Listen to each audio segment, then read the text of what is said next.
Guys, welcome. Collective reading tayo ngayon. So, tingnan natin kung ano yung energy mo at energy ng person mo, you versus them, okay? Be open-minded po, hindi po halos lahat makaresonate, kaya piliin nyo na lamang. And thank you nga po pala sa mga nag-subscribe, lalo na sa mga bumabalik. Marami pong salamat. Ayan, start muna tayo dito. Sa energy mo, okay? Ano pa yung nararamdaman mo? Ano yung gusto mong sabihin sa tao mo? And then, titignan natin kung anong lalabas dito, no? So, ano ba yung nararamdaman mo sa tao mo? Ano yung gusto mo pang sabihin sa tao mo? And then, once nakita mo tong tao mo, ano pa yung mararamdaman mo? Okay, give me more information. Yan, lumabas itong dahang man. So, yung iba naman sa inyo, no?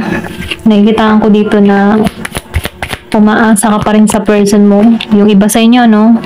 And then yung iba naman, hindi ka makapag-desisyon. Ayan. Hindi mo alam. Kumbaga, 50-50 pa. Depende sa ikikilos ng person mo. Ito lang yung napipil ko sa'yo. Kung susuyuin ka ng tao nito, may posibilidad na pumayag ka dito. Okay? Lumabas ang the star. And then yung iba naman sa inyo, nakikitaan ko dito na once na nakita mo tong tao mo, kumbaga no, meron ka ditong harang, okay? Grounded ka dito. Hindi ka basta-basta magpapapasok muli sa buhay mo. Okay? Hindi mo to agad-agad papapasukin sa buhay mo. Kumbaga may restriction kang nilalagay. Meron kang nilalagyan ng harang. Okay? Ito lang nakikita ko. Kasi ayaw mo nang mawala eh. Ayaw mo nang may stuck sa isang sitwasyon. Ito lang nakikita ko. Yung iba, undecided. Yung iba naman, meron kang ilalagay na harang. And then yung iba naman, pinag-iisipan pa. Okay? Dahil ayaw mo nang may stuck sa isang sitwasyon. Ito lang yung nakikita ko. Then dito na sa Ten of Pentacles, nakikita ko dito na meron ka ditong tao na pwede rin sabihin nagkaroon kayo ng problema sa pera. Kaya ikaw, nung makawala ka dito, medyo naging magaan para sa'yo ang takbo ng pera. Pwede rin sabihin meron ka ditong person na materialistic, mabisyo, okay? O irresponsible. So, meron pagkawala or may nalugi sa'yo or sabihin natin na ang bigat lang ng pagsasama nyo dito, lalo-lalo na sa financial. Ito lang yung nakikita ko dito kasi meron ditong nalugi or pwede rin sabihin hindi naging maayos yung inyong teamwork ng person mo. Ito lang yung nakikita ko dito. Then nakikita ko rin dito, no, yung iba sa inyo, niloko ka ng person mo, lalo-lalo na pagdating sa pera. Pwede rin sabihin, inutakan ka, pinirahan ka, or ginuyo ka ng tao nito. Ito lang yung nakikita ko sa Ten of Pentacles reverse. Pero ganun pa man ano, kahit ganito yung mga pangyayari sa inyo, okay, or naramdaman mo sa tao na to, nakikita ko dito yung tagumpay sa'yo, okay? Meron ditong Year of the Rat. And then nakikita ko rin dito no na nagiging kang maayos, hindi ka nawawalan ng pag-asa.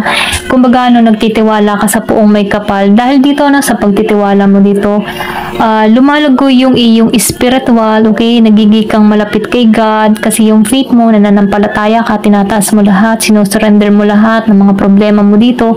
So ngayon yung blessing sa'yo talagang patungo sa'yo. Okay? Nakikita ko dito yung tipo na hindi ka nawawalan ng pag-asa. So ngayon binibless ka dahil nagtitiwala ka kay God. Ito lang nakikita ko sa'yo. Okay?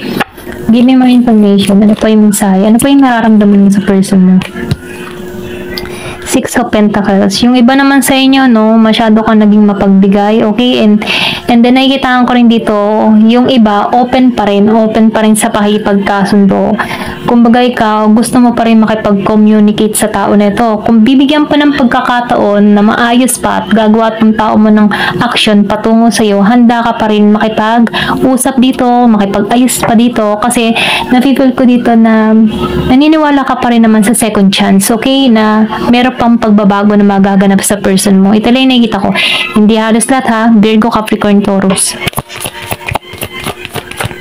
So, meron ditong King of Pentacles reverse. So, nakikita ko dito, no, meron kang person dito na inaayawan mo. Yung iba sa inyo, no, kasi masyado tong greedy, sakim, or sabihin natin na meron kang tao dito na mapanghamak, okay? Kumbaga, gusto nito lang pera-pera, or yung nga sinabi ko nga dito sa Ten of Pentacles, ano, masyado kang inutakan sa pera. Pwede rin sabihin na kinukupitan ka, ninanakawan ka, or pwede rin sabihin meron tong mga pambobola na ginagawa sa'yo para makuha yung pera mo. Ito lang yung nakikita nakikita ko.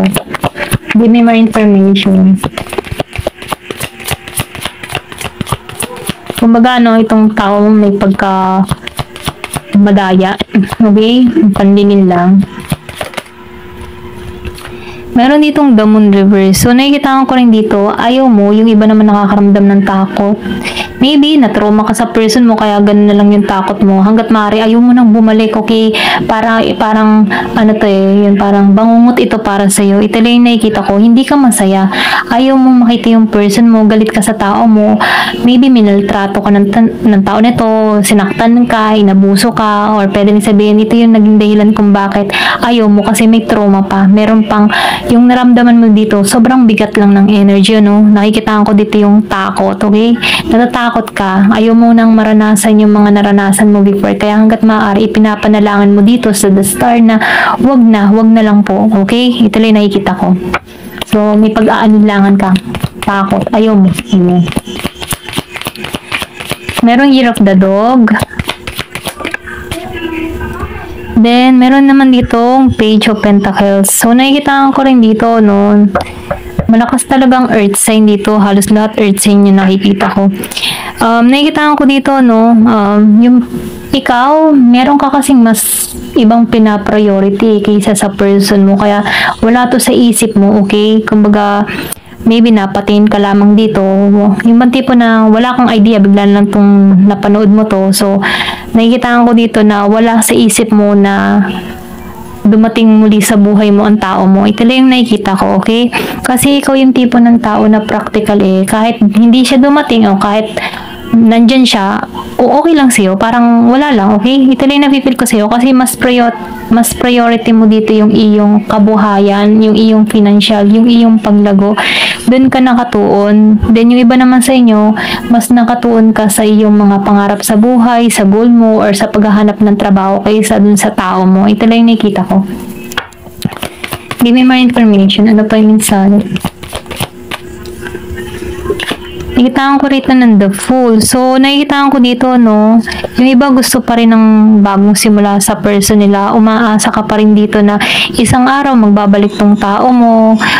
Andun pa rin yung pagtanggap mo sa taon mo. Okay? Kumbaga, handa ka pa rin na tanggapin tong tao mo. Kasi, pure ka eh. Kumbaga, yung sa pure mo, no, mas inuunawa mo. Yung bang tipo na, basta mahal mo, tatanggapin mo. Ganun yung energy mo, no? Ito lang na-feel ko, yung pagka-inosente mo, hinahayaan mo na lamang, ganyan.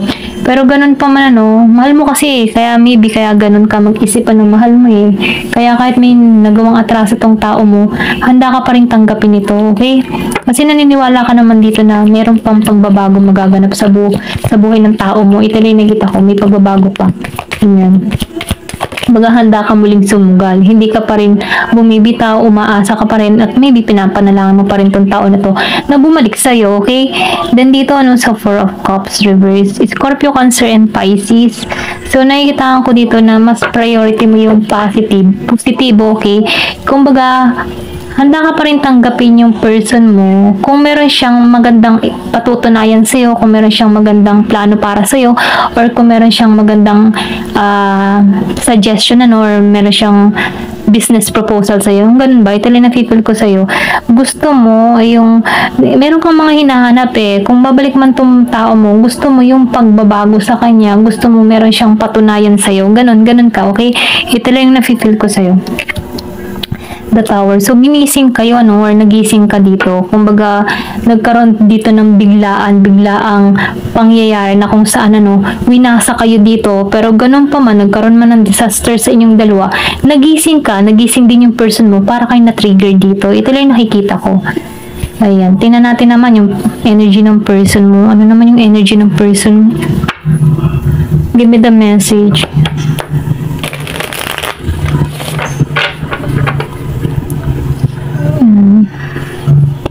Ano ko lang dito, ano, para maayos. Sa side ko lang dyan. Give me the message. Ano naman yung energy ng person mo?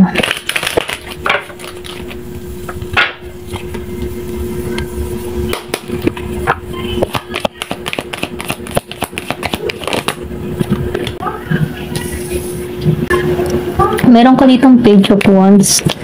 So, nakikita ko rito, no? Meron ditong Aries Leo Sagittarius. May pagkilos to, pero nakikita ko dito na nag-iintay lang to ng timing, okay? Meron dito na 4 of Pentacles, ay 9 of Pentacles, okay? So, itong tao mo, no, ang nararamdaman sa'yo, abundance ka, okay? Masagana ka. Pwede rin sabihin, nagiging kang maayos dito. Ganun kanya tingnan, masagana. Meron ditong nababalitaan tong tao mo sa'yo, kaya nalalaman niya na maayos ang kalagayan mo, maganda yung takbo ng pamumuhay mo, kasi meron balita, meron tong nare-receive na balita, meron ditong nagre-report, or pwede rin sabihin na meron ditong nang-chichismis sa'yo, no, na maganda yung lagay mo. Pwedeng friends of friends, nakikibalita tong tao mo, ganyan. So, gusto ng tao mo makipagkasundo. Ito rin nafe-feel ko. Ito yung plano niya. Gusto niya makipag-teamwork sa'yo. Gusto nitong ayusin yung connection. Gusto nitong magsimula muli kayo dito sa 3 of Pentacles. Okay? Meron tong gustong gawin. Meron tong iaalok sa'yo. Na kung sana, no, gusto ng tao nito na wag mong hindian yan. Give me more information. O, diba? Ha? Gusto niya ng new beginning dito.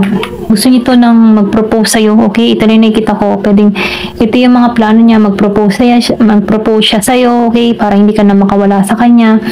Gusto ng tao nito ng teamwork, collaboration sa'yo. Kasi nakikita ang kanyang tao nito na masagana, maayos ang buhay mo. So, itong tao nito, ganun ka. Yung para bang feeling ng tao nito, mapapabuti siya. Okay? Kumbaga, may potential. Ganyan. Give me more information. Kasi once na sinaswerte ka, pwede rin swertihin siya, okay? Kumbaga, no, feeling ng tao nito na may dala kang swerte sa kanya. Ganun. Give me more information. Ano ito yung mensahe? Kaya gusto nito makipag-collaborate sa'yo, eh. So, meron ditong Virgo, Capricorn, Taurus, Scorpio, Cancer, and Pisces, Aries, Leo, Sagittarius. Meron kang ganung person, okay? So, itong tao na to, no, nakikitaan ko dito na stable, okay? Pwede rin sabihin ganito kanya tingnan, stable, maayos ang kalagayan, magandang trabaho, umaangat ka sa buhay, ganun kanya tingnan. Or pwede rin sabihin na itong tao mo nagiging masagana ngayon, okay? Give me more information. Confident to, ayan, stable kasi siya. So, ngayon, nakikitaan ko dito na meron tong mga napalampas sa'yo, or pwede sabihin mapalampas mo tong tao na to, okay? Ito lang nakikita ko. Meron ditong mapapalampas mo to, yung offer niya, yung gusto niya mangyari. Pwede rin sabihin sarado yung isipan mo sa tao mo, okay? Kaya mapapalampas mo to dito sa 4 of Cups.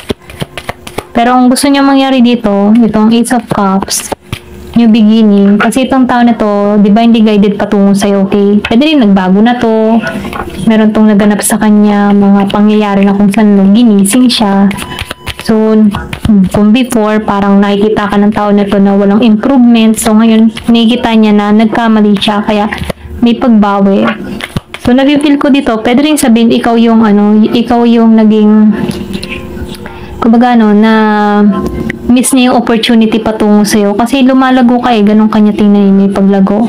Pwede rin binaliwala ka ng tao nito, inabandona ka. So ngayon na nababalitaan niya yung nangyayari sa'yo, naging kang maayos, naka-moving on ka na, naging ka ng maganda, maayos ka ba?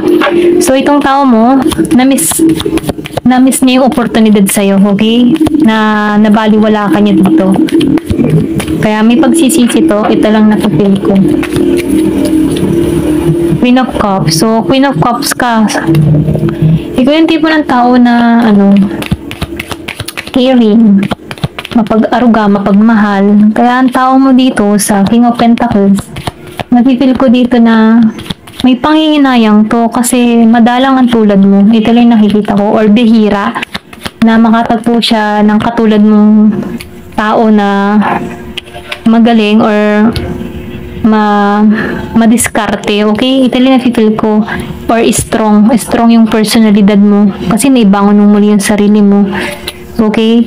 Marami kang option. Ganun kanya tingnan, Yung iba sa inyo, ganito ka tingnan ng person mo. Marami ng kumukuha or pumupukaw ng interest mo. Marami nang nagpapagugol sa oras mo. Yung bati pa na hindi na ako mapapansin ng person ko kasi marami na tong masyado na tong busy. Hindi na ito ako papansin kasi nakakaangat na to. Mga ganun ang energy nito, ha. Kumbaga yung person mo dito, nakikitaan ka nito na nagiging kang maayos pwede ring tingin ng tao nito marami ka ng manliligaw or meron ka na or taken ka na. Kaya itong tao nito, pulos isip-isip lang. Ayan. Meron ditong Year of the Dragon, Year of the Snake. Give me more information. Year of the Dog. So, Wheel of Fortune.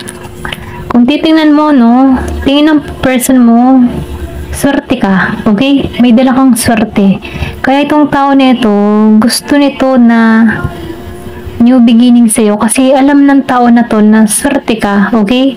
May dala kang swerte. Ito lang yung nakikita ko. Ganun katingnan na, no? Maybe before, binaliwala ka ng tao nito kasi maybe hindi ka masyadong nag-aayos, kumbaga maybe dumidepende ka sa kanya dito, nagbago, okay? Merong pagbabagong naganap sa'yo.